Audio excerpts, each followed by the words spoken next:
ইএফটিতে বেতন, শিক্ষা প্রতিষ্ঠান প্রধানদের নতুন নির্দেশনা অধিদপ্তরের। বিস্তারিত দেখুন রিপোর্টে।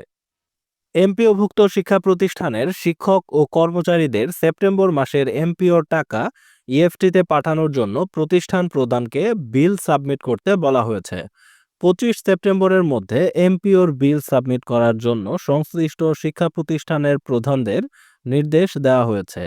ভুল তথ্যের কারণে কোনো শিক্ষক কর্মচারীর এমপিওর অর্থ ইএফটিতে পাঠানো না হলে তার দায়ভার প্রতিষ্ঠান প্রধানের উপর বর্তাবে।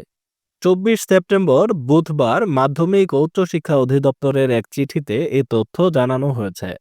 চিঠিতে বলা হয়েছে, মাধ্যমিক ও উচ্চশিক্ষা অধিদপ্তরের অধীন শিক্ষা প্রতিষ্ঠানের এমপিওভুক্ত শিক্ষক ও কর্মচারীদের এমপিওর টাকা 1 জানুয়ারি থেকে ইএফটিতে পাঠানো হচ্ছে এবং জুলাই মাস পর্যন্ত সরাসরি শিক্ষক কর্মচারীদের স্ব ব্যাংক হিসাব নম্বরে পাঠানো হয়েছে।